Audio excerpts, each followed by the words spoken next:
હરે કૃષ્ણ. હરે કૃષ્ણ. હરે કૃષ્ણ. દંડવત પ્રણામ બધાને. અને સ્વાગત છે તમારું બધાનું Shri Shri Radha ગોવિંદના temple ISKCON Mangaluru coli તરફથી. અને આજે આપણે મળી રહ્યા છીએ ભક્તિ સદાચાર લેવલ 2 ની ચર્ચાઓમાં. તો આનાથી પહેલા તમે 3 ભણી ગયા છો સદાચારના 3 લેસન, અને આજે આપણે ચોથું લેસન છે એ સ્ટાર્ટ કરવાના છીએ. તો સૌથી પહેલા આપણે મંગલાચરણ ભગવાન શ્રી રાધા ગોવિંદજીના ચરણોમાં પ્રેમપૂર્વક પ્રાર્થના કરીએ અને આજનું આપનું સેશન છે એ સ્ટાર્ટ કરીએ.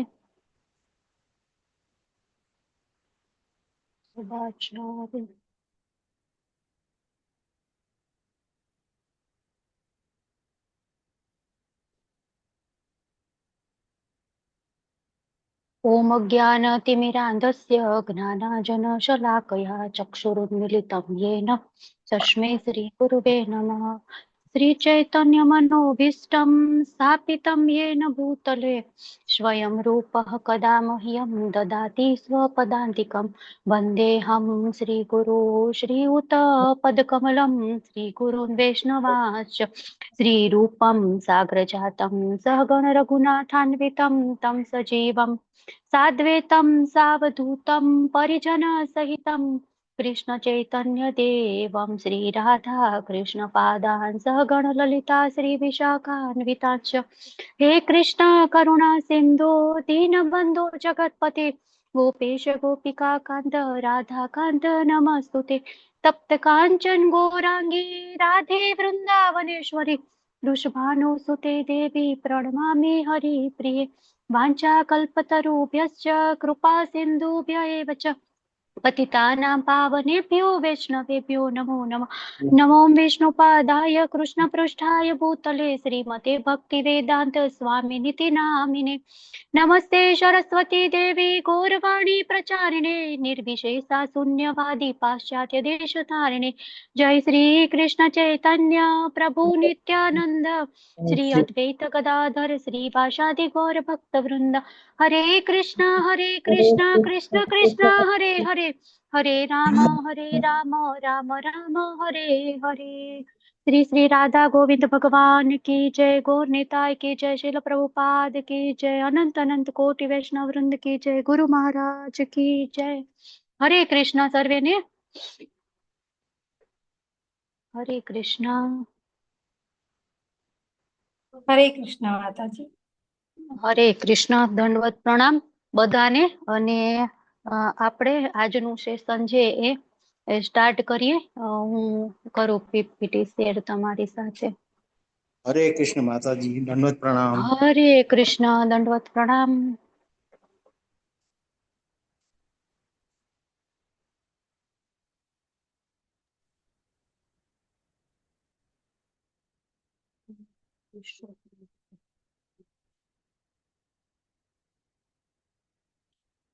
સદાચાર 1 2 3 4.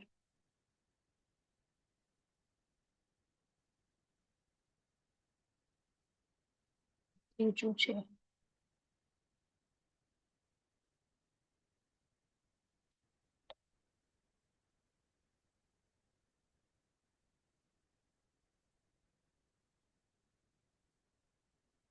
એક છે.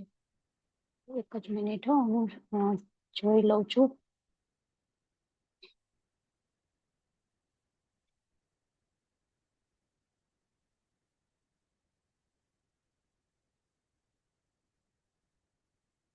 જોયું.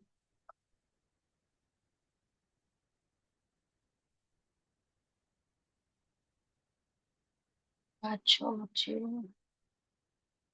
આ બધા છે ને સદાચારના નામથી જ સેવ કરેલા છે, એટલે પેલું કયું છે ને બીજું કયું છે એ ખબર નથી પડતી. આપણે ચોથું પહોંચ્યા છે ને, તમે ચોથું સેશન આવી ગયું. ઓકે, મારી સ્લાઇડ વિઝિબલ છે બધાને? હરે કૃષ્ણ. હરે કૃષ્ણ.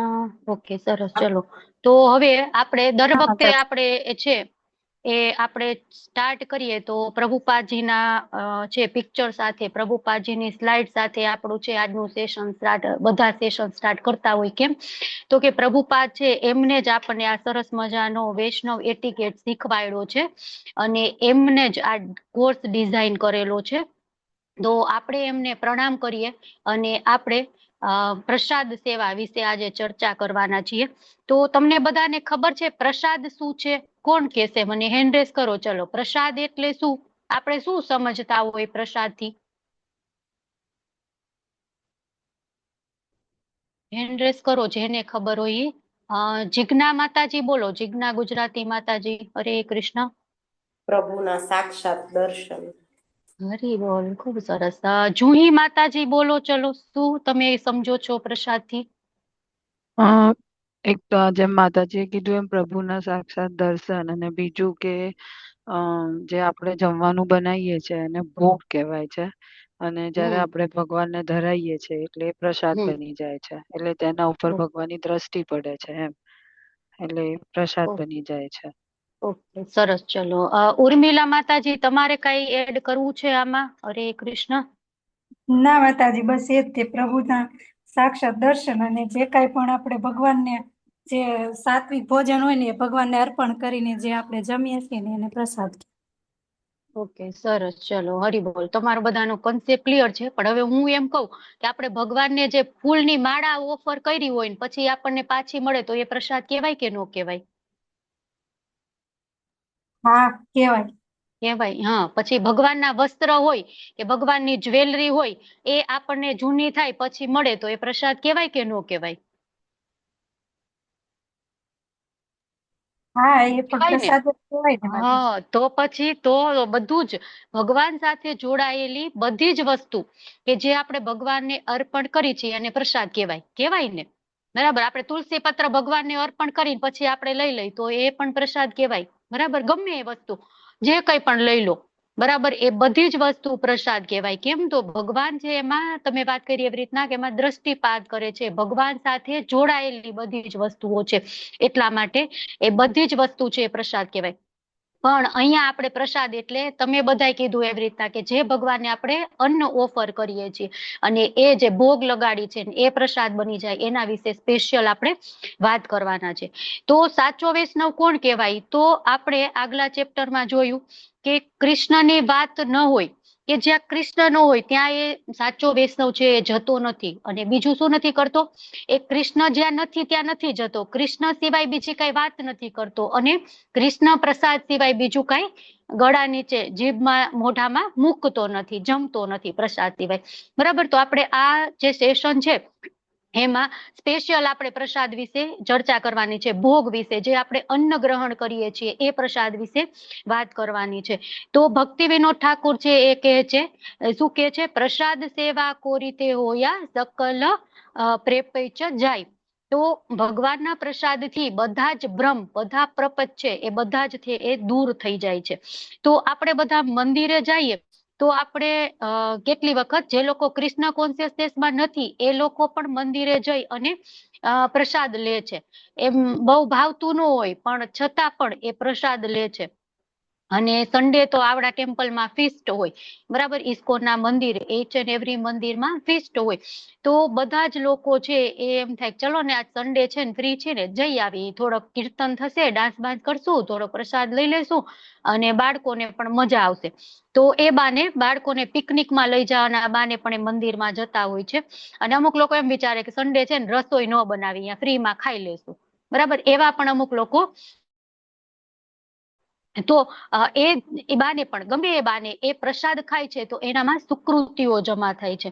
અને કેટલાક લોકો છે ઇસ્કોન મંદિરનું કીર્તન અમુક લોકોને ગમતું હોય, અમુક લોકોને શૃંગાર ગમતો હોય, એમ થાય ભગવાન કેટલા સુંદર સરસ મજાના છે, તો એ ભાવથી પણ એ જાય છે અને ચલો ને ગયા છીએ તો સાથે સાથે પ્રસાદ લેતા આવે. અને ક્યારેક ઉત્સવ હોય તો કેટલા સરસ 56 ભોગ હોય, સરસ મજાના, એક થી એક આમ આપણને એમ ટેસ્ટી, એટલા આપણે રેસ્ટોરન્ટનું જે હોય ને, હોટલનું જમવાનું, એ બધું ભૂલી જઈએ, એટલું સરસ મજાનું ટેસ્ટી હોય છે. એટલા માટે ભક્તિ વિનોદ ઠાકુર કહે છે કે પ્રસાદ ખાઈ તો આ જગતની બધી જ મોહ માયામાંથી છુટકારો મળી જાય છે. ધીમે ધીમે જેમ જેમ પ્રસાદ જતો જાય ને એમ જે બધી ભૌતિકતામાં ડૂબેલી જે ગાંઠો વળેલી છે એ બધી ધીમે ધીમે દૂર થઈ જાય છે. તો પ્રસાદ છે ને એ સીધું જ આપણી ચેતના, આપણી ભાવના, આપણી કોન્શિયસનેસ છે ને એના ઉપર અસર કરે છે અને એ ધીમે ધીમે એને શુદ્ધ કરે છે. તો રોજ આપણે ધીમે ધીમે પ્રસાદ ખાઈએ તો રોજ આપણી કોન્શિયસનેસ છે એ ધીમે ધીમે શુદ્ધ થઈ જાય અને એક સમય એવો આવે કે જ્યારે આપણે શુદ્ધ ભક્ત બની જાય. આપણને બધાને ખબર છે પ્રભુપાદ અમેરિકામાં ગયા ત્યારે હિપ્પીસ બધા હતા. તો પ્રભુપાદે શું કર્યું? માત્ર ને માત્ર એમને પ્રસાદ ખવડાવ્યો, બરાબર ને. એ પ્રસાદના કારણે એ બધા હિપ્પીસ છે એ કૃષ્ણ કોન્શિયસ ભક્ત બની ગયા. તો પ્રસાદમાં એ તાકાત છે. તો અમુક આપણે કેવું હોય કે પ્રસાદનું આપણે સાયન્ટિફિક રીતે વિચારીએ ને તો એ પ્રસાદ છે ને એ ડાયરેક્ટ ખોરાક છે એ ડાયરેક્ટ આપણી ચેતના ઉપર અસર કરે. જ્યારે આપણે ખોરાક ખાઈએ ને તો એનો અમુક ભાગ છે એ ડાયજેસ્ટ થઈ અને રક્ત બની જાય, લોહી બની જાય, બરાબર.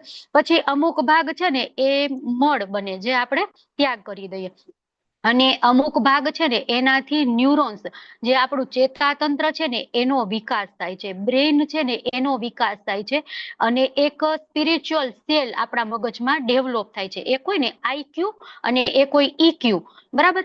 તો એ ઈક્યુ છે ને એની સાથે સાથે જ એક સ્પિરિચ્યુઅલ એસક્યુ પણ હોય છે, બરાબર, સ્પિરિચ્યુઅલ ક્વોડ્રન્ટ.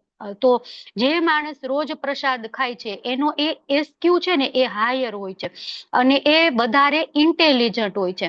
જો વર્લ્ડના મોસ્ટ ઇન્ટેલિજન્ટ પર્સન એમાંના એક છે જીવ ગોસ્વામી, બરાબર. તો કેમ એવું છે? કેમ કે એ રોજ પ્રસાદ જ ખાતા હતા, પ્રસાદ સિવાય કઈ નહોતા ખાતા, જન્મ થયો ત્યારથી જ, બરાબર. રૂપ ગોસ્વામી અને સનાતન ગોસ્વામીના એ ભત્રીજા હતા, એના ભાઈના પુત્ર, એટલે બાળપણથી જ કૃષ્ણ કોન્શિયસનેસમાં હતા.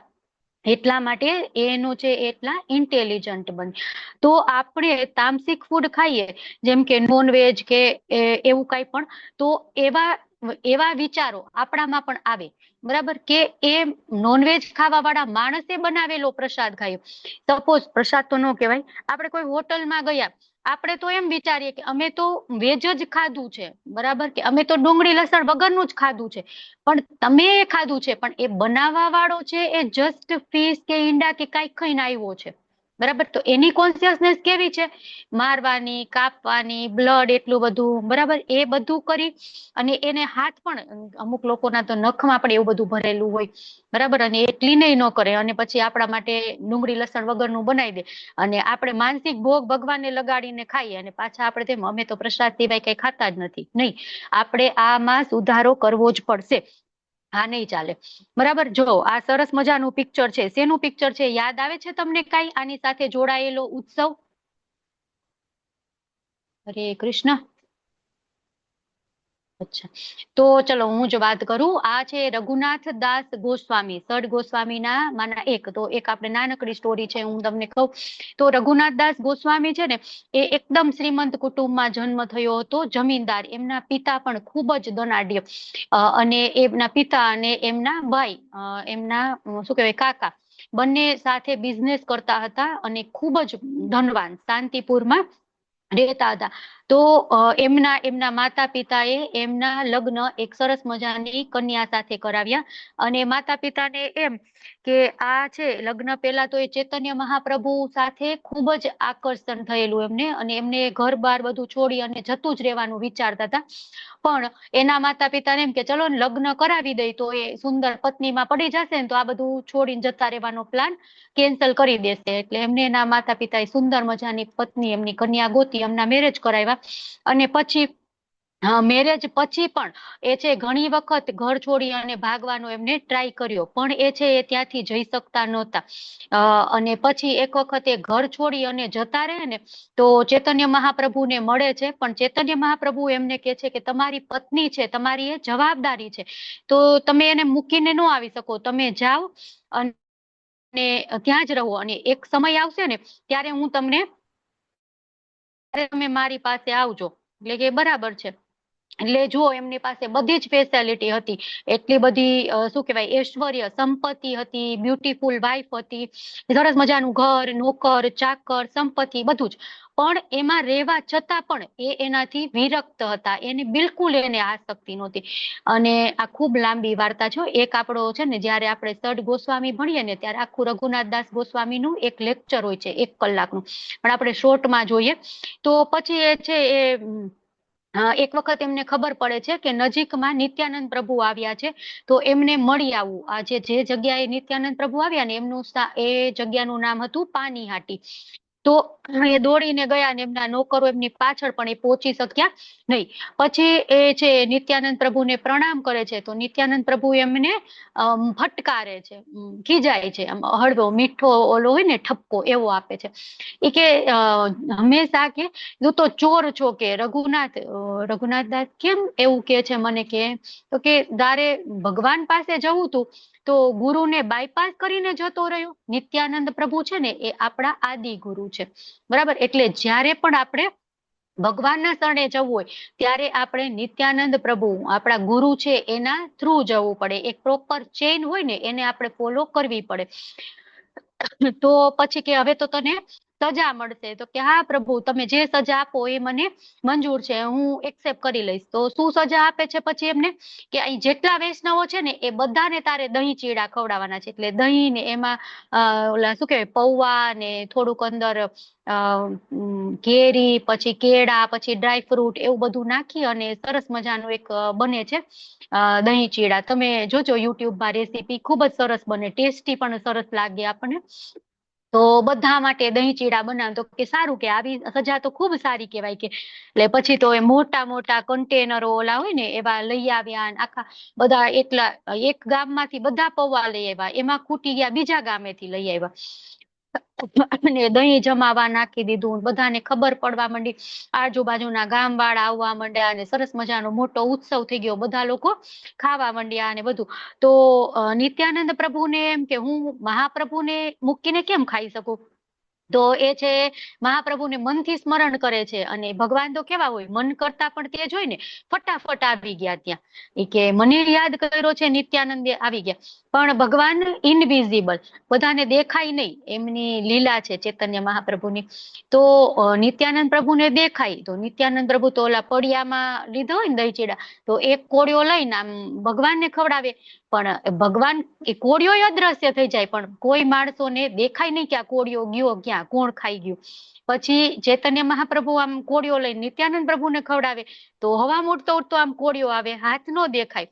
પછી એ નિત્યાનંદ પ્રભુ, અને એટલું અલૌકિક દ્રશ્ય, પણ એ બધા એવું મગજ ન ચાલે કે આ શું થઈ રહ્યું છે. બધા એટલા ડાન્સ કરે, કીર્તન કરે, મગ્ન એકદમ, કે અને સરસ રીતના આ ઉત્સવ ઉજવાઈ ગયો. અને એ દિવસ છે એને દંડ મહોત્સવ પણ કહેવાય છે એ ઉત્સવને, અને પનીહાટી ચીડા ઉત્સવ પણ કહેવાય છે, દહીં ચીડા ઉત્સવ પણ કહેવાય છે. અને અત્યારે પણ આપણું વૈષ્ણવ કેલેન્ડર જોઈએ ને તો એમાં દહીં ચીડા ઉત્સવ કરીને આવે છે. અને એ દિવસે સ્પેશિયલ બધા ભક્તો છે ને દહીં ચીડા બનાવે અને ભગવાનને ઓફર કરે. તો એ ખૂબ જ સરસ મજાનો ઉત્સવ છે. તો એ રીતના બધા જ ભક્તો એ ભેગા મળી અને પ્રસાદ ગ્રહણ કરે છે. તો હવે ભક્તિબેનો ઠાકોર શું કહે છે, કે મેં ભગવાનના પ્રસાદનું સન્માન કરી અને તમામ દુન્યવી ભ્રમણા પર વિજય મેળવ્યો છે. તો આપણો અભિગમ પ્રસાદ લેતી વખતે કેવો હોવો જોઈએ. તો સૌથી પહેલા તો અગ્નિમાં અર્પણ કરવું એટલે યજ્ઞ કરવો. તો આ યુગનો યુગ ધર્મ યજ્ઞ કરવો નથી, બરાબર. આપણે એવું વિચારીએ, પણ આ યુગનો યુગ ધર્મ શું છે, હરિનામ સંકીર્તન. આપણે પ્રસાદ બનાવી તો અગ્નિ ઉપર બનાવીએ ને, તો એ યજ્ઞ જ થઈ ગયો એક પ્રકારનો, બરાબર. પણ આ યુગનો યુગ ધર્મ શું છે, હરિનામ. તો આ યુગમાં આપણે યજ્ઞ કરીએ તો આપણે લેવલ 1 માં વાત કરીએ ને, કે ઘી પ્રોપર ન હોય, અનાજ ભેળસેળ વાળું હોય, સમિધ પ્રોપર ન હોય, તો આપણે પ્રોપર રીતે યજ્ઞ કરી શકતા નથી. તો એટલા માટે આપણે શું કરીએ, જે કોઈ પણ છે એ આપણે ભગવાનને ઓફર કરી દઈએ, આપણે જે કંઈ ભોગ બનાવ્યો છે એ, અને પછી ભગવાન એના ઉપર દ્રષ્ટિપાત કરે અને એ પ્રસાદ બની જાય, અને પછી એ આપણે ગ્રહણ કરીએ. તો એ એક પ્રસાદ ગ્રહણ કરવો એ એક યજ્ઞ કરવા બરાબર ગણાય. તો ખૂબ જ અગત્યનું છે કે આપણે ખોરાક કયો લઈએ છીએ, ક્યાંથી લઈએ છીએ. જો એક આપણે અભક્તે બનાવેલું અને ભગવાનને અર્પણ કર્યા વગરનું જમીએ ને તો થોડાક જ દિવસમાં આપણી ભક્તિમાંથી પતન થઈ જાય. જો જે દિવસે આપણે એવું કંઈક ખાધું હોય ને તો બીજા દિવસે આપણે તરત ઇફેક્ટ થાય. એમ થાય આજે મંગળા આરતીમાં નથી ઉઠવું, પછી પરાણે ઉઠીને તો જપ કરવામાં ઊંઘ આવે, મજા નો આવે. એમ સરસ એમ કહેવાય ને ક્વોલિટી વાળા જપ એવા ન થાય. બરાબર, તો એટલા માટે ખાસ આપણે ધ્યાન રાખવું જોઈએ કે પ્રસાદ કોણે બનાવ્યો છે, કઈ કોન્શિયસનેસ સાથે બનાવ્યો છે, અને ભગવાનને ઓફર કર્યો છે કે નથી કર્યો. બરાબર, 16 માળા કરનાર ભક્તે બનાવ્યો પણ ભગવાનને ઓફર જ ન કર્યો તો પણ એ પ્રસાદ નથી. બરાબર, તો ભગવાનને ઓફર કરેલો પ્રસાદ આપણે લેવો જોઈએ. હવે પ્રભુપાદ શું કહે છે, કૃષ્ણ વધુ પ્રસન્ન થાય છે જ્યારે અગ્નિ અને ઘી, અનાજ અને ઘી અગ્નિમાં અર્પણ કરવાને બદલે પ્રસાદ તરીકે તૈયાર કરી વહેંચવામાં આવે છે. પ્રથમ બ્રાહ્મણને અને પછી અન્યને. આ ક્રમમાં કૃષ્ણને અન્ય કંઈ પણ કરતા વધુ પ્રસન્ન કરે છે. તો પ્રસાદ આપણે ભગવાનને ઓફર કરી દીધો. હવે પ્રસાદ વહેંચવાનો કઈ રીતના, તો સૌથી પહેલા બ્રાહ્મણોને ઓફર કરવાનો અને પછી બીજા બધાને ઓફર કરવાનો. તો એ રીતના આપણે પ્રસાદ છે એને વહેંચવું જોઈએ અને તો કૃષ્ણ છે એ ખૂબ જ પ્રસન્ન થાય છે. હવે પ્રસાદ સેવાના સિદ્ધાંતો જે આપણી હેન્ડબુક છે ને એમાં લખેલું છે. શીલ પ્રભુપાદની ટીકાઓ પાના નંબર 27, 29 અને 30 અને 35. તો એમાં શું લખેલું છે એ હું તમને કહું કે પ્રસાદ છે એ કોઈ દિવસ ગંદો થતો નથી ક્યારે. બરાબર, એઠો નથી થતો. ઇવન ચંડાળ હોય ને, ચંડાળ એટલે શું કે જે કૂતરાનું માંસ ખાય ને એને ચાંડાળ કહેવાય. તો એ ચાંડાળ છે ને એ પણ પ્રસાદ ખાય ને તો એ પ્રસાદ જૂઠો એઠો ન થાય. એટલે તો પ્રસાદ એ દાળ ભાત શાક રોટલી જે પણ રૂટીન આપણે બનાવતા હોય પણ એ કેવું છે, એ દિવ્ય છે. કેમ કે એ પ્રસાદ ભગવાન સાથે જોડાઈ ગયું ને, ભગવાન સાથે જોડાયેલી કોઈ પણ વસ્તુ છે એ દિવ્ય છે. બરાબર, તદીય ભગવાન સાથે જોડાયેલું હોય ને એને તદીય કહેવાય. એ બધું જ તદીય છે ને એ દિવ્ય છે. તો પ્રસાદમાંથી બધી જ ભૌતિક મોહમાયા જતી રહે જ્યારે ભગવાન એની ઉપર ભોગમાં દ્રષ્ટિપાત કરે. અને ખાનારા છે ને જે પ્રસાદ એ પણ બધી જ મોહમાયામાંથી ધીમે ધીમે અલિપ્ત થતા જાય છે. તો પ્રસાદ, ચરણામૃત, ચરણરજ આ 3 વસ્તુ છે ને ભગવાનની એ ખૂબ જ પવિત્ર છે. યાદ રાખવે યાદ રાખી લેજો, પ્રસાદ, ચરણામૃત અને ચરણરજ. બરાબર, આ 3 વસ્તુ ખૂબ જ પવિત્ર છે અને એ એક એકમાં એટલી તાકાત છે કે એ આપણને બધી જ માયામાંથી દૂર કરી શકે છે. તો આપણે આ બધા જ આપણે કેટલા લકી છીએ કે આપણને આ બધી જ વસ્તુ મળે છે. નહીં મળે ને, પ્રસાદ આપણે રોજ ખાઈએ છીએ, ચરણામૃત આપણને રોજ મળે છે, ભગવાનની ચરણરજ આપણને રોજ મળે છે. બરાબર, તો આપણે કેટલા લકી છીએ કે આપણે ધન્યતા અનુભવવી જોઈએ. આપણે ક્યાંક ગયા હોય અને આપણા ગુરુ મહારાજ આવે તો આપણે કેવું કરીએ, એમનું ચરણામૃત ચરણરજ લઈએ ને. તો ભગવાન કરતા પણ ભગવાનના ભક્ત છે ને એ વધુ અગત્યના છે. અને આપણે ભગવાન કરતા પણ ભગવાનના ભક્તોની વધારે સેવા કરીએ ને તો ભગવાનને ખૂબ જ ગમે. એટલા માટે જ આપણે શું છે, દાસ દાસાનો દાસ. બરાબર, દાસના પણ દાસ ને એના પણ દાસ.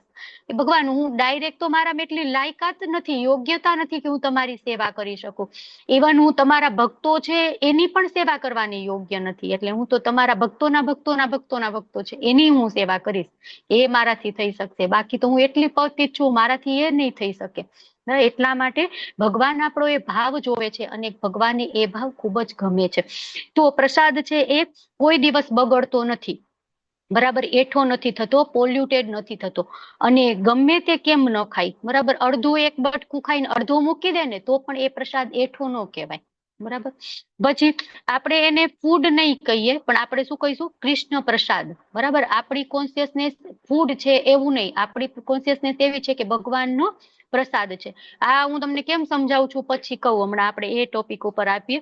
તો પ્યોર વૈષ્ણવ હોય એને પ્રસાદ વધારવો ન જોઈએ. બરાબર, હંમેશા આપણે એમ વિચારશું ને કે ફૂડ છે તો આપણે એને વેસ્ટ થવા દઈશું, પણ આપણે એમ વિચારશું કે આ પ્રસાદ છે તો આપણે ગમે એમ કરી આમ ઠૂસીને પણ ખાઈ લઈશું ને બધું જ પૂરું કરી દેશું. બરાબર, કોઈ કેવું નહીં પડે કે આ તમે પૂરું કરો, આ પ્રસાદ છે આ વધવું જોઈએ.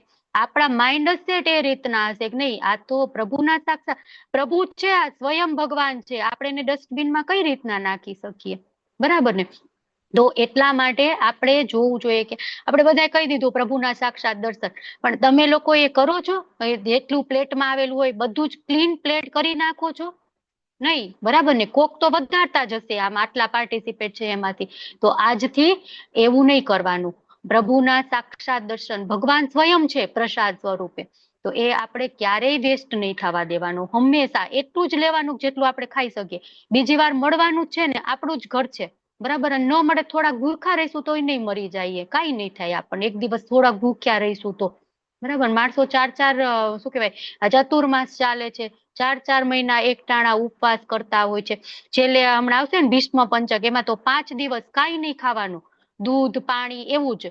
ગાય સાથે હોય ને પંચગવ્ય, એ જ ખાતા હોય. હવે એમાં છાણ એક દિવસ હોય તો છાણ શું કરે, ખાલી આટલું લઈને ચાખી લે, પછી આખો દિવસ કાંઈ પણ વસ્તુ નહીં, તોય કાંઈ નથી થતું, બરાબર? તો એવું આપણે થોડુંક શીખવું જોઈએ. પછી ભગવાનના ભક્ત જમી લે ને પછી પ્રસાદની, મહાપ્રસાદની જય બોલાવે હંમેશા. ક્યારેય યાદ રાખવાનું, ક્યારેય પ્રસાદમાં વાંધા વચકા ખોટ નહીં કાઢવાની. આ તીખું છે ને, આ મોરું છે ને, આ ગળ્યું છે ને, આમાં મીઠું ઓછું છે ને, આમાં મરચું વધારે છે ને, કાંઈ નહીં. ભગવાન છે 14 ભુવનના સ્વામી, એને જમી લીધું કાંઈ ન બોલ્યા, તમે આપણે કઈ ખેતકી મૂલી, બરાબર ને? તો હંમેશા ક્યારેય પ્રસાદ વિશે એવું બોલવાનું નહીં. જેવો છે આપણને ભાવે છે, નથી ભાવતો એ કોમેન્ટ નહીં કરવાની કે મને તો આ ભાવ્યું મને આ ન ભાવ્યું. નહીં, ભગવાને ખાઈ લીધું એટલે બધું જ આપણને ભાવવું જ જોઈએ. કેમ ન ભાવે? ભગવાન સાથે જોડાયેલી વસ્તુ છે, બરાબર? તો એ આપણો ભાવ હોવો જોઈએ. એટલે પેલા છે પ્રસાદ આપણે ભગવાનને ઓફર કરીએ અને પછી ભગવાનના ભક્તને ઓફર કરીને એટલે મહાપ્રસાદ બની જાય. એટલે હંમેશા આપણે કઈ રીતે ભોગ લગાડવો ને આગળ આવે ત્યારે હું તમને કહું. તો એક પ્રસંગ છે કે પ્રભુપાદજીને જમવું હતું, તો એમના શિષ્ય જે પ્રસાદ હતો એ ગરમ કરતા હતા. તો પ્રભુપાદ છે એમને ગુસ્સે થાય છે, કેમ તમે ગરમ કરો છો? પ્રસાદ ક્યારેય ગરમ નહીં કરવાનો. ભગવાને ગરમ ઓફર કરી દીધું, ભગવાને જમી લીધું, પછી એ જેવો છે એવો એઝ ઇટ ઇઝ. પછી એમાં કાંઈ પણ તમે એડ કરી ન શકો, કાંઈ પણ એમાંથી તમે કાઢી ન શકો, બરાબર? તો પ્રસાદ ક્યારેય ગરમ નહીં કરવાનો. આપણી ઇન્દ્રિય તૃપ્તિ માટે આપણે પ્રસાદ નથી લેતા.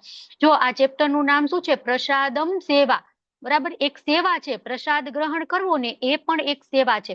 એટલા માટે આપણે હંમેશા ધ્યાન રાખવાનું, ક્યારેય કોઈ પણ વસ્તુ છે એ ગરમ કરીને ફરીથી આપણે ગરમ ન કરી શકીએ. જો આપણને એવું જોઈએ કે આપણે ગરમ જ જમવું છે, ભગવાન જમી લે, તરત જમવા બેસી જવાનું, તો ગરમ હોય, પછી બીજી વાર ગરમ ન થાય. અને આમ પણ એકવાર બનેલો ખોરાક આપણે બીજી વાર ગરમ કરીએ તો એમાં જે ન્યુટ્રિયન્ટ વેલ્યુ હોય ને એ ધીમે ધીમે ડાઉન થઈ જાય. એનો ટેસ્ટ પણ પેલા જેટલો છે એ ન લે, બરાબર? તો એટલા માટે પણ આપણે ગરમ કરવો જોઈએ નહીં. પછી આગળ શું છે, એક દાણો જે આ હેન્ડબુક ના પોઈન્ટ છે ને એ હું તમને કહું છું કે એક દાણો ચોખાનો પ્રસાદ હોય ને તો એ પણ વેસ્ટ ન થવો જોઈએ. ગ્રાઉન્ડ પણ પડેલો હોય ને તો પણ એ આપણે લઈ લેવો જોઈએ, અને કોઈના પગ નીચે ન કચડાય એ રીતના આપણે ગાયને અથવા તો કૂતરાને કે કોઈ પણ આપણે આપી શકીએ, પણ નીચે નાખી કે ઓલી શું કહેવાય ડસ્ટબિનમાં કે નાલીમાં કે એવી રીતના બિલકુલ નાખવો ન જોઈએ. પછી પ્રભુપાદ આપણને કહે છે કે પ્રસાદ કૃષ્ણ છે, તો પ્રસાદને ફેંકવો ન જોઈએ. આપણે કૃષ્ણને ફેંકીએ, બરાબર? નો ફેંકીએ ને. તો આપણે હંમેશા યાદ રાખવાનું કે પ્રસાદ એટલે કૃષ્ણ. કૃષ્ણ સાથે આપણે જેવો વ્યવહાર કરીએ ને એવો વ્યવહાર આપણે પ્રસાદ સાથે કરવાનો.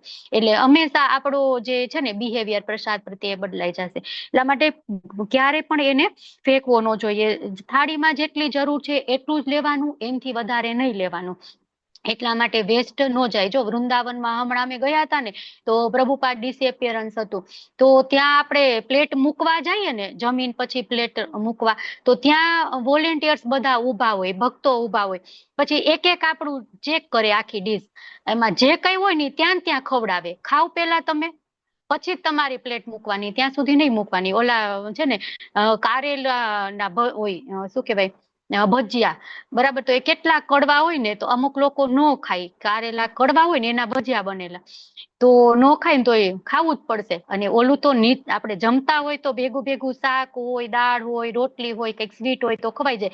ઓલું એકલું ત્યાં ઉભા એક તો આપણે ફૂલ પેટ જમી લીધું હોય, પછી કેમ થાય ખાવું? છતાં પણ એ ખવડાવીને પછી જ પ્લેટ મુકાવે, બરાબર? તો એ આપણે ખાસ જોવાનું, અને આપણા બાળકોને પણ શીખવાડવાનું. જો આપણે તો આ બધું જાણીએ છીએ, પણ એ લોકોની આખી જનરેશન આવશે તો એ લોકોનું શું થશે, બરાબર? તો એટલા માટે બાળકોને પણ ખાસ જરૂરી છે અત્યારથી એ બધા સંસ્કાર આપવા. પછી બહુ વધારે પણ નહીં અને બહુ ઓછું પણ નહીં, એટલું આપણે જમવું જોઈએ. જો બહુ વધારે જમીએ તો બીમાર પડીએ, બરાબર, આપણું ઇનડાઇજેશન ને એવું બધું થઈ જાય. અને ઓછું જમીએ તો વીકનેસ આવી જાય, નબળાઈ આવી જાય, વ્યવસ્થિત ઓલા શું કહેવાય બધા વિટામિન્સ, પ્રોટીન એ બધું ઘટવા માંડે. તો પણ શું કહેવાય આપણે બીમાર પડી જઈએ. તો આપણે ખાસ ધ્યાન રાખવું જોઈએ કે બહુ વધારે પણ નહીં જમવાનું, ઓછું પણ નહીં જમવાનું. પછી કઈ રીતના હોય કે આખું આપણું સ્ટમક છે ને એના 1/4 1/4 1/4 એવી રીતના 3/4 આખા ખોરાક માટે રાખવાનું અને 1/4 ભાગ છે એ ખાલી રાખવાનો. બરાબર, આખો સ્ટમક હોય તો એક ભાગ હોય ને 1/4 છે એ ખાલી રાખવાનું અને 3/4 છે એ આપણે ખોરાક માટે રાખવાનું. એટલે આપણે એક દિવસ આપણને એમ થાય એવું માપ કઈ રીતના નીકળે કે આ મારું 1/4 સ્ટમક ખાલી છે. બરાબર, એક દિવસ તમે ભરપેટ જમી લો, તમને ખબર પડી ગઈ કે મારે 3 રોટલીથી આખું પેટ ભરાઈ જાય છે. હવે 3 રોટલી છે એક ભાગ છે, હવે એના 1/4 1/4 1/4 1/4 કરી નાખવાના કે આટલું મારે જમવાનું, આટલું મારે ખાલી રાખવાનું. ટૂંકમાં થોડુંક ભૂખ્યું રહેવાનું, એમ એવું નહીં કે અહીં સુધી ગળા સુધી આવી ગયું એટલું મારે જમી લેવું છે. બરાબર, એટલું આપણે રાખવાનું. પછી પીરસીએ ત્યારે બધા લાઈનમાં બેઠેલા હોય અને જેને જે જોઈતું હોય એ આપણે આપવાનું. એમાં જે લોકો જમતા હોય ના પાડે તો પરાણે, આપણે તો અહીંયા બહુ હોય ને તારાસમ ને મારાસમ પરાણે પરાણે ખવડાવે, પણ પ્રસાદમાં એવું નહીં. જેને જેટલું ખાવું છે એને એટલું જ આપવાનું. આપણા વૈષ્ણવોમાં એવું છે. અને પ્રસાદ કઈ રીતના સર્વ કરવો ને એની પણ એક સિક્વન્સ છે. બરાબર, એ પણ આપણે આગળ જોશું. પછી પ્રસાદ સેવા છે, આપણી ઇન્દ્રિય તૃપ્તિ માટે નથી, આપણે વાત કરી એવી રીતના ભગવાન માટે છે. તો એટલા માટે એ અર્થમાં એ કોન્શિયસનેસ સાથે આપણે પ્રસાદનું સન્માન કરી અને પ્રસાદને ગ્રહણ કરવો જોઈએ.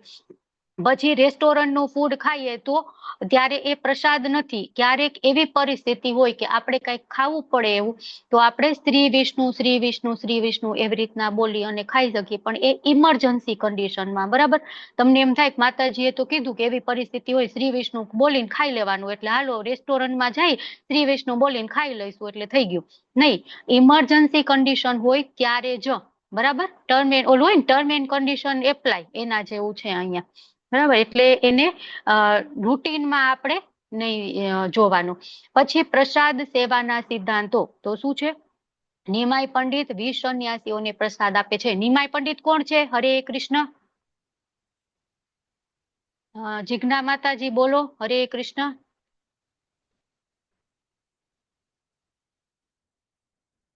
હરે કૃષ્ણ. જીજ્ઞા માતાજી તમે નથી અનમ્યુટ થઈ શકતા? ઓકે, ચલો મેં રિક્વેસ્ટ મોકલી, બોલો. ઉર્મિલા માતાજી બોલો, હરે કૃષ્ણ. હરે કૃષ્ણ માતાજી, સ્વયં ચૈતન્ય મહાપ્રભુ. હરી બોલ, ખૂબ સરસ. તો નિમાય પંડિત છે એ જગન્નાથપુરી થી રસ્તામાં જતા હોય છે. ના, એ છે એ જગન્નાથપુરીમાં 20 સંન્યાસી હોય છે. સ્વયં ભગવાન પોતે એમના માટે રસોઈ બનાવી અને એમને જમાડે છે.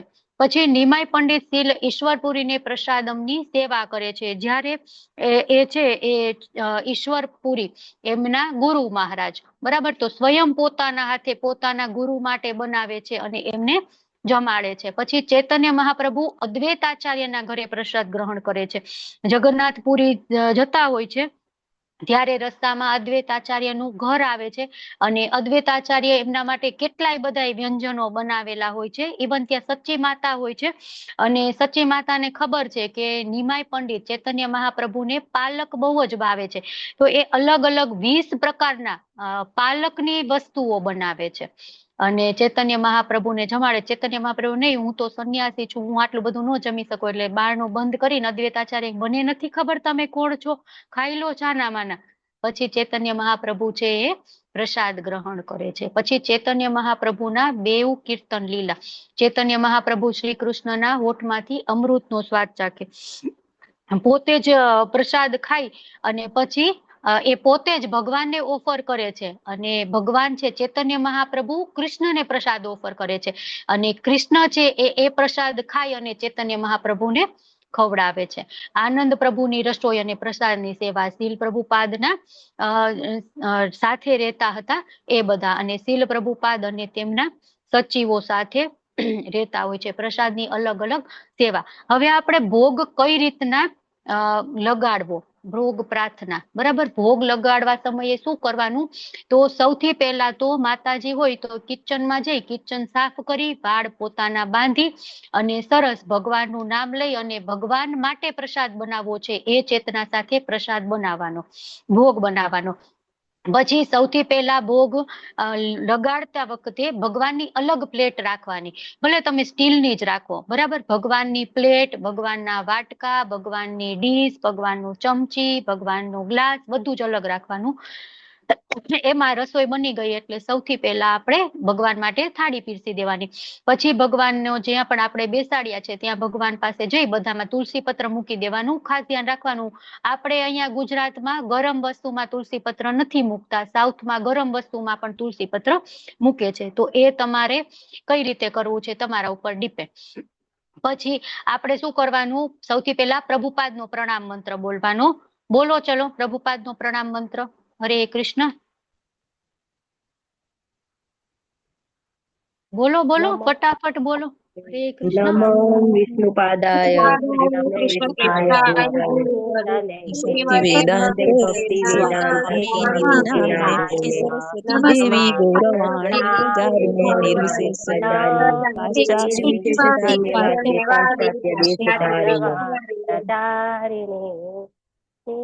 હરે બોલ. તો શું છે, નમો હરે કૃષ્ણ, નમો વિષ્ણુ પાદાય કૃષ્ણ પૃષ્ઠાય ભૂતલે. તો આપણે એ તમે મંત્ર સરસ બોલ્યા. હવે આપણે એનું ટ્રાન્સલેશન જોઈએ કે હું એમની દિવ્ય કૃપા એવા ભક્તિ વેદાંત સ્વામી પ્રભુપાદને સન્માનપૂર્વક પ્રણામ કરું છું કે જે આ ધરતી પર ભગવાન કૃષ્ણને બહુ પ્રિય છે અને જેમને કૃષ્ણના ચરણમાં ચરણ કમળનું શરણ લીધું છે. પછી નમસ્તે સરસ્વતી દેવી ગોરવાણી પ્રચારિણે નિર્વિશેષા શૂન્યવાદી પાશ્ચાત્ય દેશ તારિણી. તો હે આધ્યાત્મિક ગુરુ સરસ્વતી ગોસ્વામી, પ્રભુપાદના ગુરુ મહારાજનું નામ શું છે, ભક્તિ સિદ્ધાંત સરસ્વતી મહારાજ. તો એમના સેવક છે, એમને સાદર પ્રણામ કરું છું. એટલે એમના સેવક કોણ છે, પ્રભુપાદજી, એમને પ્રણામ કરું છું. તમે ભગવાન ચૈતન્યનો સંદેશ છે એનો પ્રચાર ક્યાં કર્યો છે, પાશ્ચાત્ય દેશ, પશ્ચિમના દેશોમાં એમનો પ્રચાર કરી અને એમને દેશ તારીને એમનો ઉદ્ધાર કરી દીધો છે. અને જે અવૈતિક અને શૂન્યતાથી ભરેલા છે. કેવા છે એ, નિર્વિશેષવાદી અને શૂન્યવાદી છે પાશ્ચાત્ય દેશો. એવા પાશ્ચાત્ય દેશમાં તમે પ્રચાર કરી અને તમે એ દેશને તારી લીધા છે. પછી આગળ શું બોલવાનું, નમો મહાવદન્યાય. એ કોનો પ્રણામ મંત્ર છે, ચૈતન્ય મહાપ્રભુનો. બોલો ચલો. હરે નમો કૃષ્ણ. મહાવદાન્યાય કૃષ્ણ પ્રેમ પ્રદાયતે કૃષ્ણાય કૃષ્ણ ચૈતન્ય નામની ગોરાત્વિષે નમઃ. હરે બોલ. ખૂબ સરસ. તો એ ભગવાનને નમસ્કાર કે જે પરમ ચેતનાની પ્રકૃતિ છે, ગાયો બ્રાહ્મણોના મિત્ર ના. નમો મહાવદન્યાય. ઓકે, આપણે નમો, હું ઓલું જો નમો મહાવદન્યાય, તો હું સર્વોચ્ચ ભગવાન શ્રી કૃષ્ણ ચૈતન્યને સન્માનપૂર્વક પ્રણામ કરું છું. નમો મહાવદન્યાય કૃષ્ણ પ્રેમ પ્રદાય. તે એ કેવા છે, કૃષ્ણ પ્રેમ આપવા વાળા છે, બરાબર. અને કૃષ્ણાય કૃષ્ણ ચૈતન્ય, કૃષ્ણ કરતા પણ વધારે દયાળુ છે, બરાબર. અને ચૈતન્ય એ કોણ છે, ચૈતન્ય છે. અને નામને ઘોર દ્વિષે નમ, એ ચૈતન્ય છે કેમ કે સ્વતંત્ર રૂપમાં એ પ્રદાન કરે છે જે કોઈને ક્યારેય નથી આપ્યું એ, બરાબર. એ શું આપે છે, કૃષ્ણ પ્રેમ પ્રદાય. તે કૃષ્ણનો શુદ્ધ પ્રેમ આપે છે. એવા મહાવદન્યાય છે જે ચૈતન્ય મહાપ્રભુ, એમને હું પ્રણામ કરું છું. પછી શું બોલવાનું, નમો બ્રાહ્મણ્ય દેવાય. કૃષ્ણ ભગવાનનો પ્રણામ મંત્ર બોલવાનો. બોલો ચલો. નમો બ્રાહ્મણ્ય દેવાય ગો બ્રાહ્મણ્ય હિતાય જગત હિતાય કૃષ્ણાય ગોવિંદાય નમો નમઃ. તો શું છે, એ ભગવાનને નમસ્કાર જે પરમ ચેતનાની પ્રકૃતિ છે. પછી ગો બ્રાહ્મણ્ય હિતાય છે, ગાયો અને બ્રાહ્મણના મિત્ર અને હિતકર્તા, હિતકારી છે, એ ભગવાનને નમસ્કાર છે. અને પૂરી દુનિયાના મિત્ર અને પરોપકારી છે એ કૃષ્ણ ગોવિંદને હું હંમેશા પ્રણામ કરું છું. સ્પેશિયલી ગો બ્રાહ્મણ્ય હિતાય છે, ગાયો અને બ્રાહ્મણો માટે જે વધારે હિત કરતા છે, એમને એ પ્રિય છે. અને જગત હિતાય, વળી આખા જગતનું પણ એ હિત ઈચ્છે છે, એવા કૃષ્ણ, એવા ગોવિંદને હું પ્રણામ કરું છું. તો આ એક એક મંત્ર છે એ આપણે 3 વખત બોલવાનો. બરાબર, 3 વખત પ્રભુપાદનો પ્રણામ મંત્ર, 3 વખત ચૈતન્ય મહાપ્રભુનો પ્રણામ મંત્ર અને 3 વખત કૃષ્ણનો પ્રણામ મંત્ર. પછી ભગવાનને પ્રેમપૂર્વક હાથ જોડીને પ્રાર્થના કરવાની કે ભગવાન, મારામાં તો કોઈ યોગ્યતા નથી કે હું તમારા માટે ભોગ બનાવી, હું એવી પ્રાર્થના કરું છું. બરાબર, તમે સાંભળી લો પછી હું કહું કે મારામાં તો કોઈ એવી યોગ્યતા નથી, લાયકાત નથી કે હું તમારા માટે ભોગ બનાવી શકું, તમને ઓફર કરી શકું, પણ મારા ગુરુ મહારાજ કે પ્રભુપાદજી એ મને એમના પ્રતિનિધિ તરીકે હું તમને ઓફર કરું છું, તમે એમના થકી સ્વીકાર કરજો. બરાબર, મારાથી તો તમે નહીં સ્વીકાર કરો, પણ એ તમને ઓફર કરે છે એમ સમજી અને તમે સ્વીકાર કરી લેજો. બરાબર, તો હું મારામાં યોગ્યતા એવી નથી ગણતી, પણ તમે લોકો એવા યોગ્ય હોય તો તમે તમારી રીતના તમને યોગ્ય લાગે એવી પ્રાર્થના કરી શકો છો. પછી અલગ અલગ સમય હોય, સવારે મંગળા ભોગ છે તો 7 મિનિટ રાખવાનો હોય, 7 થી 8 મિનિટ. પછી બપોરનો રાજભોગ છે એ 12 થી 15 મિનિટ રાખવાનો હોય, અને સાંજનો ભોગ છે એ પણ 8 મિનિટ રાખવાનો હોય. બરાબર, તો એ 8 મિનિટ આપણે અલ્ટર બંધ કરી દઈએ અને ભગવાનને જમવા માટેનો સમય આપી દઈએ. હવે ત્યાં સુધીમાં આપણે શું કરશું, ત્યાં સુધીમાં આપણું કામ પડેલું છે, રસોઈ બસોઈ અડધી પડેલી છે, એ બધું કરી દઈએ એટલે ભગવાન જમે ત્યાં આપણે ફ્રી થઈ જાય. એવું કરવાનું નહીં. આપણે શું કરવાનું, ત્યાં સુધી ભગવાનનું કીર્તન કરવાનું, કૃષ્ણ બુક વાંચવાની, ભગવદ્ ગીતા વાંચવાની, કૃષ્ણની કથા સાંભળવાની, સંભળાવવાની. બરાબર, એ બધું કરવાનું. આપણે જમતા હોય ને કોક આપણી બાજુમાં બેસીને આપણને આમ પંખો નાખે ને આપણને ગમે એવી વાતો કરે તો આપણે 2 રોટલી વધારે ખાઈએ ને, અને આપણને કોક થાળી પીરસીને કે જમવું હોય જમ, નહીતર કાંઈ નહીં, હું મારું કામ કરું છું. તો આપણે બીજી વાર માગીએ નહીં કે નથી જોતું મારે જમવાનું, તમારે મારી માટે ટાઈમ નથી. તો સેમ એવું ભગવાનને છે ને, ભગવાનને ખૂબ જ ગમે જો આપણે ભગવાનને ગમતી વસ્તુ કરીએ, ભગવાન તો વધારે જમે.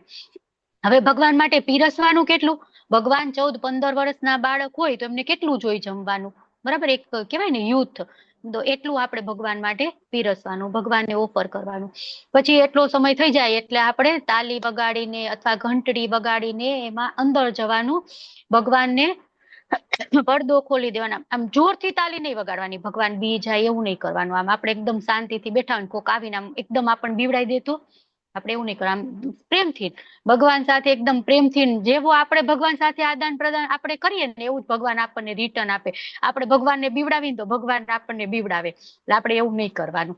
આપણે પ્રેમથી તાલી વગાડીને ભગવાન પાસે જવાનું, પડદો જે કંઈ કરેલું હોય એ ખોલી દેવાનું અને ભગવાનને પ્રાર્થના કરવાની કે તમે સરસ રીતના જમી લીધું હશે, હવે પ્રભુપાદજી તમે જમી લો, સડ ગોસ્વામી જે આપણી પરંપરા છે, ગુરુ મહારાજ અમાર, તમે બધા આચાર્ય જમી લો. પછી 2 મિનિટ આપણે એમને ત્યાં ભોગ રાખવાનો પ્રભુપાદને ગુરુ મહારાજને જમવા માટે, અને પછી આપણે એ ભોગ છે લઈ જવાનો. જો તમારે એવું હોય કે બધું જેટલી રસોઈ બનેલી છે એ બધી પૂરી જ થઈ જવાની છે, તો તમે એને તપેલીમાં જેમાં બનાવેલું છે કન્ટેનરમાં એમાં શિફ્ટ કરી શકો, એમાં મિક્સ કરી શકો. અથવા તમારે એમ છે કે નહીં અડધો તો નાખી દેવાનો છે કે અડધો તો બચી જ જાય છે મારાથી, તો આપણે ડાયરેક્ટ એમાંથી બધાયની પ્લેટમાં પીરસી દેવાનું. એટલે જેટલું ભગવાનને ઓફર કરેલું છે એટલું તો ખવાઈ જ જાય. બરાબર, પછી શું કરવાનું, ભગવાનની પ્લેટ સૌથી પહેલા સાફ કરવાની, પછી જ આપણે જમવાનું. ભગવાનની પ્લેટ એઠી પડી હોય ને આપણે જમવા બેસી જાય એવું નહીં, ભગવાનની પ્લેટ ચોખ્ખી કરી નાખવાની. અને ભગવાનના વાસણ સાફ કરવાનું છે ને એ અલગ રાખવાનું. આપણું વાસણ સાફ, આપણા જે એઠા વાસણ સાફ કરવાનું અલગ રાખવાનું. પેલું હોય ને શું કહેવાય એને, સ્ક્રોચ બ્રાઇટ કે ને, એને ખબર નહીં ગુજરાતીમાં શું કહેતા હોઈએ, તો એનાથી આપણે ભગવાનનું અલગ રાખવાનું, આપણું અલગ રાખવાનું. અને ભગવાનના સાફ કરી વાસણો લુઈ અને જ્યાં અલગ જગ્યા આપણે રાખતા હોય ત્યાં રાખી દેવાના, અને પછી આપણે જમવાનું. બરાબર, હરે કૃષ્ણ. ચલો, તો પછી આપણે ભગવાનને આ રીતના ભોગ લગાડવાનો. બરાબર, પછી શું કરવાનું, ભગવાનને જમી લીધું, ભગવાને આપણે જમી લીધું અને ભગવાનને સરસ મજાનું શયન આપી દેવાનું. બરાબર, પછી આપણે જમતી વખતે શું બોલવાનું, જો પ્રસાદ સેવા માટેની માર્ગદર્શિકા. હવે આપણે જમવા બેઠા તો આપણે શું બોલશું, મહાપ્રસાદે ગોવિંદે. આવડે છે? ચલો બોલો. મહાપ્રસાદે ગોવિંદે નામ બ્રાહ્મણે વૈષ્ણવે સ્વલ્પપુણ્યવતામ રાજન વિશ્વાસુનૈવ જાયતે. શરીર પછી? વિદ્યાજાલ જોડેન્દ્રિય કાહે કાલ જીવે ફલે વિશેષ સાગરે તારા મધ્યે જીવા હતી લોભ સુધર્મતી લાગે જેતા કઠિન સંસારે કૃષ્ણ બળો દયામય કરી બારે જીવા જાય ભાઈ સે ઉન્નતિ રો ભાઈ જય અનામત ભાવ શ્રી શ્રી રાધા ચૈતન્યતાય જય વૃંદાવન નિમાય જય જય માય નિતાય જય જય શ્રી નિતાય જય કૃષ્ણ શ્રી કૃષ્ણ ચૈતન્ય પ્રભુ નિત્યાનંદ પ્રભુ નિત્યાનંદ શ્રી અદ્વૈત અદ્વૈત ગદાધર ગૌર ભક્તવૃંદ હરે કૃષ્ણ કૃષ્ણ કૃષ્ણ હરે હરે રામ હરે રામ રામ રામ હરે હરે હરી બોલ, ખૂબ સરસ. તો આપણે એનું ટ્રાન્સલેશન જોઈએ. મહાપ્રસાદે ગોવિંદે નામ બ્રાહ્મણે વૈષ્ણવે સ્વ અલ્પ પુણ્યમ વતમ રાજન વિશ્વાસો ને વજાયતે. તો હે રાજન, રાજા છે ને, હે રાજન જેમને બહુ ઓછા પુણ્ય કર્યા છે, જો સ્વ અલ્પ પુણ્ય છે, બરાબર, અને તેમની મહાપ્રસાદમાં ગોવિંદમાં કે ભગવાનના પવિત્ર નામમાં બ્રાહ્મણોમાં વૈષ્ણવોમાં ક્યાંય શ્રદ્ધા જન્મતી નથી. કેવા માણસો છે? ખૂબ ઓછા પુણ્ય કર્મ કર્યા છે. એને મહાપ્રસાદમાં, ગોવિંદમાં, ભગવાનના નામમાં, બ્રાહ્મણમાં, વૈષ્ણવમાં ક્યાંય શ્રદ્ધા જ નથી. તો શું થશે આગળ? શરીર અવિદ્યા જાલ જડેન્દ્રિય તાહે કાલ જીવે ફેલે વિષય સાગરે તાર મધ્યે જીવાતી લોભમય સુદુર્મતી તાકે જેતા કઠિન સંસારે. તો સૌથી પહેલા શરીર અવિદ્યા જાલ. શરીર કેવું છે? અવિદ્યાનું ઝાડ. એક ઝાડ હોય ને, નેટવર્ક. આપણે શું કહીએ, ઓલી ઢીસ પકડવાની, માછલી પકડવાની જાળી હોય, કેવી હોય? એમાં માછલી આવી જાય તો એ બહાર જ ન નીકળી શકે ને, એવું આ શરીર છે. કેવું છે? અજ્ઞાનનું ઝાડ છે. એમાં આપણે ફસાઈ ગયા છે. પછી જડેન્દ્રિયતા હે કાલ. તો આ ઇન્દ્રિયો છે ને, એ સૌથી મોટો શત્રુ છે. પછી જીવ પેલે સાગરે, અને આ આપણો આત્મા છે એ આ ભૌતિક ઇન્દ્રિયનો જે સાગર છે એના આનંદ એમાં ડૂબી રહ્યો છે, એમાં એને ફેંકી દીધો છે. તાર મધ્ય જીવા હતી. બધી જ ઇન્દ્રિયો છે એમાંથી જીભ છે એ ખૂબ જ દુષ્ટ છે. સૌથી મોટો શત્રુ હોય ને તો એ જીભ છે. પછી લોભમય સુદુર્મતી તાકે જેતા કઠિન સંસારે. તો આ દુનિયામાં જીભ છે એના ઉપર વિજય મેળવવો ખૂબ જ કઠિન છે. તાકે જેતા કઠિન સંસારે. આ સંસારમાં ખૂબ જ કઠિન છે. શું છે? જીભ ઉપર કંટ્રોલ મેળવવો, બોલવામાં અને ખાવામાં બે રીતે, બરાબર. પછી આગળ શું છે? કૃષ્ણ બડા દયામય કરી બારે જીવા જાય. કૃષ્ણ છે એ ખૂબ જ દયાળુ છે, અને એના કારણે જ આપણે છે એ જીભ ઉપર કંટ્રોલ મેળવી શકીએ. જીવા ઉપર જય મેળવવો હોય તો શું કરવાનું? સ્વપ્રસાદન દિલો ભાઈ. હંમેશા આપણે ભગવાનનો પ્રસાદ જ લેવો જોઈએ. તે અન્નામૃત પાવો રાધા કૃષ્ણ ગુણ ગાવો પ્રેમે ડાકો શ્રી ચૈતન્ય નિતાય. તો કૃપા કરીને પ્રસાદ રૂપ અમૃત ખાવો અને રાધા કૃષ્ણના ગુણ ગાવો, અને પ્રેમથી શું બોલો? જયની માય જયની તાય. પછી ચેતન પંચતત્વ મંત્ર બોલવાનો, અને હરે કૃષ્ણ મહામંત્ર બોલવાનો, અને આ બોલી અને ભગવત મહાપ્રસાદમ કી જય. પછી આપણે પ્રસાદ ખાવાનું ચાલુ કરવાનું. તો અહીંયા આપણે, તમે એમ શું કહેવાય, ઇમેજિન કરો કે 56 ભોગ પડેલા છે ને તમે બધા પ્રસાદ ગ્રહણ કરો છો, હું તમને પીરસું છું, તો કેટલી મજા આવે. સરસ. તો એ સન્માન સાથે આપણને ન ભાવતી વસ્તુ હોય ને તો પણ આપણે એવું વિચારીને જ ખાવું જોઈએ કે નહીં, આ તો મને ભગવાન ઓફર કરેલો છે, અને આ તો મારા શું કહેવાય, સદભાગ્ય છે કે મને ભગવાનનો પ્રસાદ મળ્યો. બરાબર. હવે પ્રસાદ આપવા માટેની માર્ગદર્શિકા, કઈ રીતે આપણે પ્રસાદ આપવો જોઈએ, બરાબર. તો વરિષ્ઠ ભક્તો આગળની પંક્તિમાં બેસી શકે છે. હંમેશા જે માણસો વરિષ્ઠ છે, મીન્સ કે સિનિયર છે, એમને આગળની હરોળમાં બેસવાનું. પછી જમનારના હાથ કે પ્લેટને સ્પર્શવું નહીં. આપણે જ્યારે પણ આપીએ ને ત્યારે આ SIDC મિટિંગમાં આવીએ ને, એ લોકોને ખબર હશે, આવી રીતે આમ ઊંચેથી આપવાનું. આવી રીતે આમ હોય ને, આ થાળી છે, બરાબર. અમારો હાથ દેખાય છે તમને લોકોને? હરે કૃષ્ણ હાથ દેખાય છે મારા? હા, તો જવાબ તો આપો કે સુઈ ગયા છો બધા? દેખાય છે. ઓકે. તો આ રીતે આમ નાખવાનું, આવી રીતે આમ થાળીને અડાડવાનું નહીં. ચમચો અહીંયા મારી પાસે આચમની છે, હું તમને આ ચમચો છે, બરાબર. તો આવી રીતે આમ અડાડવાનું નહીં, હાથને આમ ઉપરથી જ નાખવાનું, બરાબર. તો એ રીતના આપણે આપવું જોઈએ. પછી પ્રસાદ સેવા કરવા માટે ફક્ત તમારા જમણા હાથનો જ ઉપયોગ કરો. હંમેશા આપણે પીરસીએ છીએ તો જમણા હાથથી જ પીરસવાનો, ડાબા હાથનો યુઝ નહીં કરવાનો.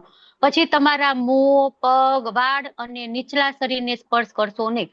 આપણે પીરસતા હોય ત્યારે આ કાંઈ પણ વસ્તુ અડવાની નહીં. પછી બગાસા અથવા છીંક ટાળશો. બગાસો અથવા છીંક આવે તો શું કરવાનું?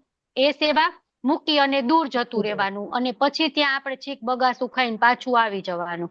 પછી સેવા આપતા વાસણો કોઈના પગને સ્પર્શવા જોઈએ નહીં. જે વાસણમાં પ્રસાદ ભરેલો છે એને કોઈના પગને સ્પર્શ નહીં. પંગતમાં બધા બેઠા હોય તો આપણે ખાસ ધ્યાન રાખવું જોઈએ કે કોઈના પગને અડે નહીં.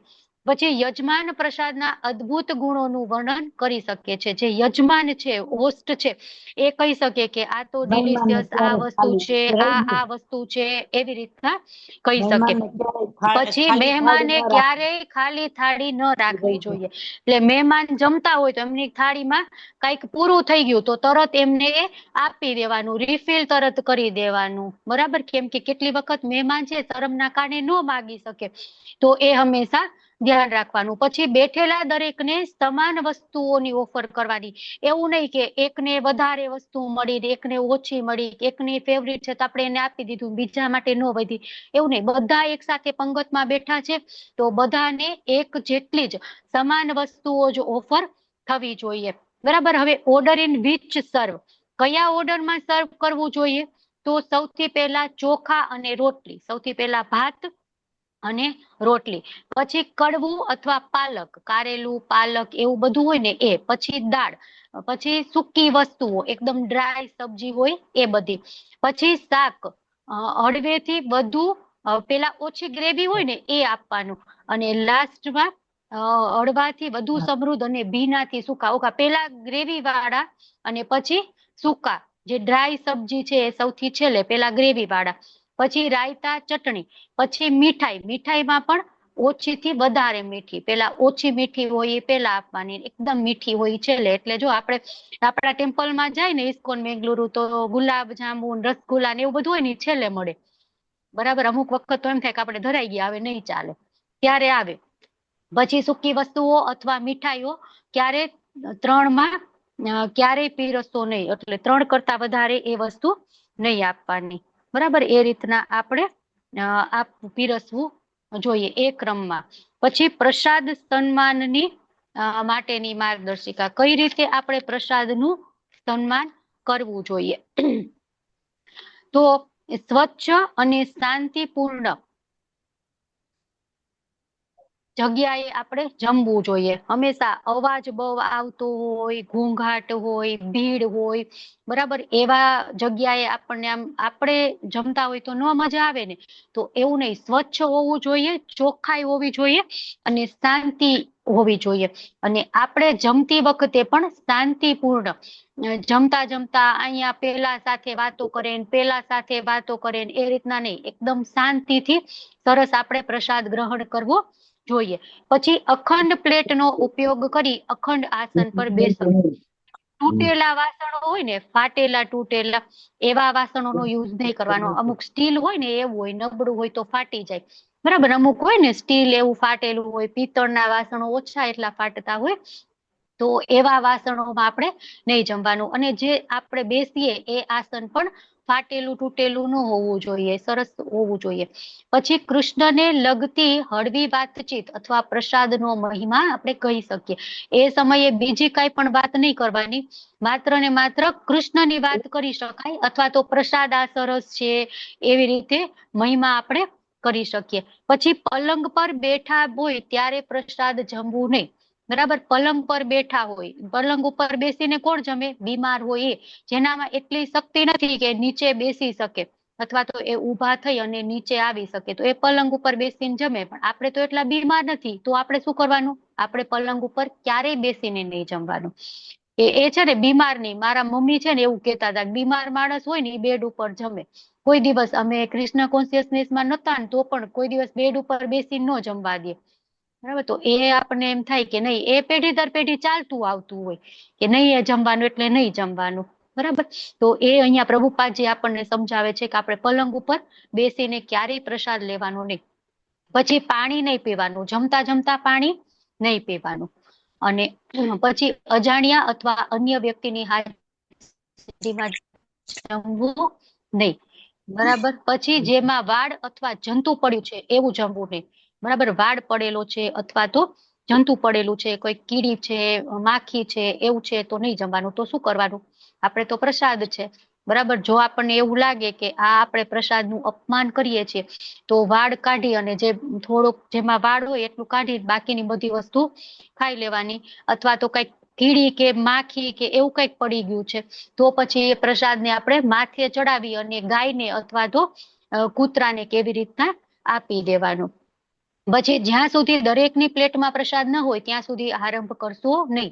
બધાની પ્લેટમાં બધો જ પ્રસાદ આવી જાય પછી આપણે જમવાનું ચાલુ કરવાનું.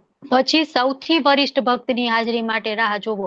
સૌથી જે સિનિયર છે એ આવી જાય પછી જ આપણે પ્રસાદ સ્ટાર્ટ કરવાનો. ત્યાં સુધી આપણે પ્રસાદ લેવાનું સ્ટાર્ટ કરી શકીએ નહીં. બરાબર. તો એ આપણે ખાસ ધ્યાન રાખવાનું. આપણે છે ને સિનિયરની રિસ્પેક્ટ પણ કરવાની, ભેગા ભેગું શીખવાનું.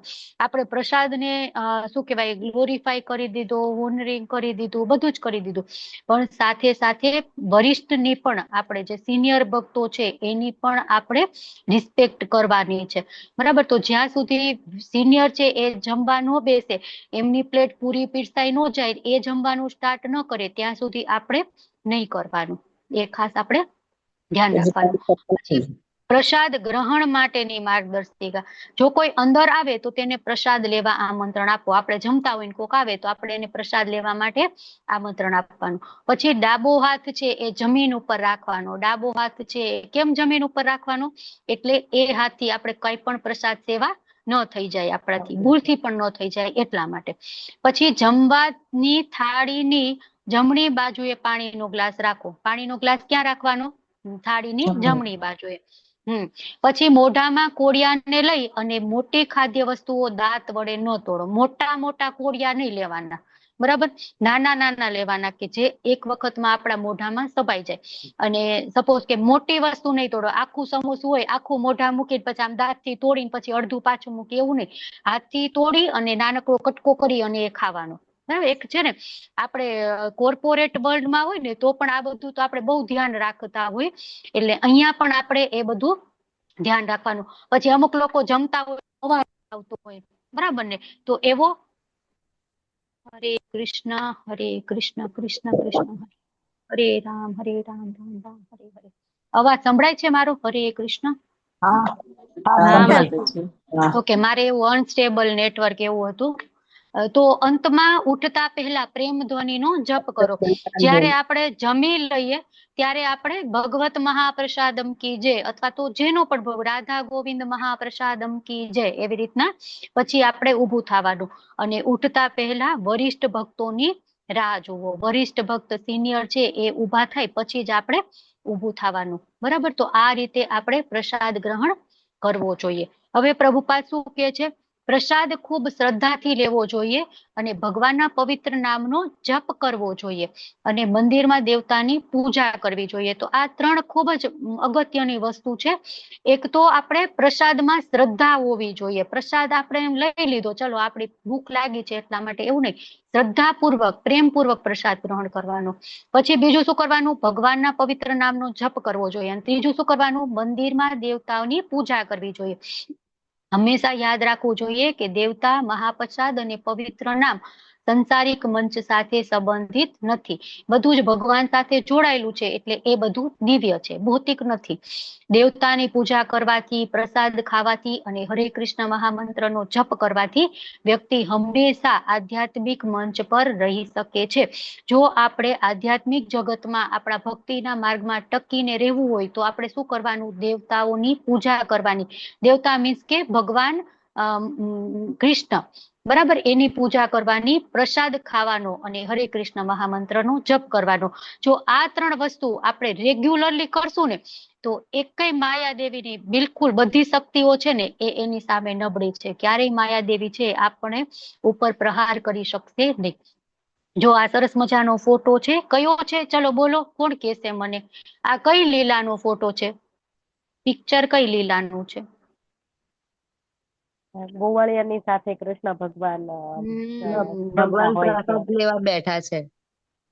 અને હરી એમની બોલ. આજુબાજુ હા, બ્રહ્મ વિમોહન લીલામાં આપણે જોઈ છે ને કે ભગવાન પેલાનું એઠું ખાય છે ને ભગવાનનું એઠું એ ખાય છે ને, તો ભગવાન જ્યારે પણ બધા ગોપ બાળકો સાથે ગાયો ચરાવવા જાય ત્યારે આ જ રીતના પ્રસાદ ગ્રહણ કરતા હોય છે. બરાબર, તો આ ભગવાન છે એ પોતે પ્રસાદ ગ્રહણ કરે છે. ભગવાન કે છે ને ભગવદ ગીતામાં, યે યથા મામ પ્રપદ્યન્તે તાંસ તથૈવમ ભજામ્યહમ. જે મને જેવી રીતે ભજશે હું એને એવી રીતના આદાન પ્રદાન કરીશ. તો આ બધા ગોપ બાળકો કેમ વિચારતા હતા, કૃષ્ણ મારો સખા છે, અમે એની સાથે બધું જ ખાઈ શકીએ, એને ખવડાવી શકીએ. તો કૃષ્ણ પણ એવું એઠું જૂઠું એવું કઈ નહોતા રાખતા કે નહીં હું તો ભગવાન છું, મને તો આવી રીતના ઓફર કરો તો જ હું જમું, નહીં તો ન જમું. નહીં, ભગવાન એવું નહોતા કેતા. ભગવાન સામેથી એમ કે, લાવ તો મધુમંગલ, તું શું લાવ્યો છું, લાવ મને જમાડ, મને ખાવું છે, ભૂખ લાગી છે. સુદામા, તમે ક્યાં ઓલી સંતાડી છે ચણાની પોટલી, લાવો મારે ખાવી છે. બરાબર, તો ભગવાન એની સાથે એવી રીતે રેસિપ્રોકેટ કરે જેવી રીતના સામે વાળું પાત્ર ભગવાન સાથે રેસિપ્રોકેટ કરે છે. આગળ જોઈએ, એને પ્રસાદ સેવા કહેવાય. પ્રસાદ માળવો નહીં. આપણે વાત કરીને ઇન્દ્રિય તૃપ્તિ માટે નથી, બરાબર, કે આપણા એન્જોયમેન્ટ માટે નથી. એ એક સેવા છે, એક સર્વિસ છે, એટલા માટે એને પ્રસાદ સેવા કહેવાય છે. સેવા એટલે સેવા આપવી. પ્રસાદને કૃષ્ણ જેટલો ભાવ આપવો, તેથી પ્રસાદને કૃષ્ણ જેટલો જ ભાવ આપવો જોઈએ. પ્રસાદ મેળવવાની સાથે જ તેને માથા ઉપર સ્પર્શ કરવો. જ્યારે પણ આપણને પ્રસાદ મળે તો આપણે આવી રીતના માથે ચડાવવો જોઈએ, કારણ કે તે કૃષ્ણ છે, સંપૂર્ણ છે. આ રીતે આપણે શાસ્ત્રમાં સૂચવ્યા પ્રમાણે પ્રશિક્ષિત થવું જ પડશે. શાસ્ત્રમાં કીધું છે એ બધું આપણે શીખવું જ પડશે, નહીતર આપણે દીક્ષિત તો થઈ જશું, પણ એ માધુરી દીક્ષિત પણ દીક્ષિત છે. બરાબર, શીલા દીક્ષિત એ દીક્ષિત છે. આપણે શીખવું પડશે આ સદાચાર, આ એટિકેટ. તો એમ કહેવાશે કે નહીં, ઇસ્કોન મેંગલુરુના ડિવોટી એટલે તો એમાં જોવા પણ જ ન હોય. બરાબર, તો એ રીતના ભલે દીક્ષાને હજી તમારે લોકોને વાર છે, છતાં પણ અત્યારથી આપણે એ એપ્રોચ હોવો જોઈએ કે હંમેશા આપણા કારણે ઇસ્કોન મેંગલુરુનું નામ ઊંચું થવું જોઈએ. ક્યારે એમ ન થવું જોઈએ કે આ નામાનિષ્ઠા પ્રભુ તો આવા બધાને દીક્ષા આપી દે છે, આને તો કઈ ખબર નથી પડતી. બરાબર, જયારે બીજા ટેમ્પલમાં જાય ને ત્યારે આવું બધું બહુ થતું હોય કે તમને કેટલા એટિકેટ ખબર છે, નથી ખબર, શું છે, ત્યારે તરત ખબર પડી જાય તમે કેવા દીક્ષિત છો, નામના દીક્ષિત છો કે તમારા ઉતાર્યું પણ છે તમે. તો પ્રભુપાદજી છે એ પ્રસાદ ગ્રહણ કરી રહ્યા છે. અને આ જનરલ સામાન્ય ગાઈડન્સ જોતું હોય ને તો આ એક બુક છે, કૃષ્ણ ભાવનામાં પ્રથમ પગલું. ગુજરાતીમાં છે. અને જે બેઝિક, જે લોકો નિયોફાઇટ છે, નવા જોડાણા છે, એ લોકોને આમાં ખૂબ જ જાણવા મળે. કઈ રીતે તિલક કરવું, તુલસીજીની પ્રદક્ષિણા મંત્ર શું છે, પ્રસાદ મંત્ર શું છે, બરાબર, બધું સરસ લખેલું છે. તો તમારી પાસે હોય તો ઠીક છે, નહીતર તમે લોકો તમારા નજીકના ઇસ્કોન મંદિરમાંથી અથવા તો આપણા ઇસ્કોન મેંગલુરુ કોલાઈમાંથી આ પુસ્તક મગાવી શકો છો. ખૂબ જ તમને યુઝફુલ થાય એવું આ પુસ્તક છે. તો અહીંયા આપણો આ અધ્યાય, આપણું આજનું આ સેશન છે એ પૂરું થાય છે. હું તમને બધાને દંડવત પ્રણામ કરું છું. તમે મને આટલો સમય આપ્યો અને મને શાંતિપૂર્વક સાંભળી. વાંછા કલ્પતરુભ્યશ્ચ કૃપા સિંધુભ્ય એવ ચ પતિતાનાં પાવનેભ્યો વૈષ્ણવેભ્યો નમો નમઃ. નમો હરે નમઃ. કૃષ્ણ હરે હરે કૃષ્ણ કૃષ્ણ હરે કૃષ્ણ કૃષ્ણ કૃષ્ણ હરે કૃષ્ણ હરે હરે હરે હરે રામ રામ રામ હરે હરે હરે હરે કૃષ્ણ હરે કૃષ્ણ. દંડવત કૃષ્ણ માતાજી પ્રણામ. દંડવત પ્રણામ. હરે કૃષ્ણ પ્રણામ. માતાજી, દંડવત પ્રણામ. ઉર્મિલા માતાજી, રેકોર્ડિંગ સ્ટોપ કરવા માટે ફોન કરો ને. હરે કૃષ્ણ. હા માતાજી. તમારા લોકોને ઓકે, સ્ટોપ થઈ ગયું. થઈ ગયું ને રેકોર્ડિંગ સ્ટોપ? ના, ચાલુ જ છે. તમારે લોકોને કાંઈ ક્વેશ્ચન કે ક્વેરી હોય તો આપણે એના ઉપર ડિસ્કસ કરીએ.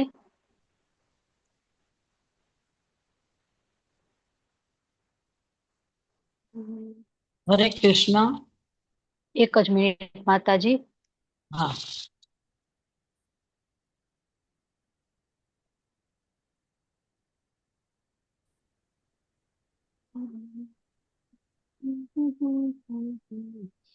કૃષ્ણ કૃષ્ણ હરે હરે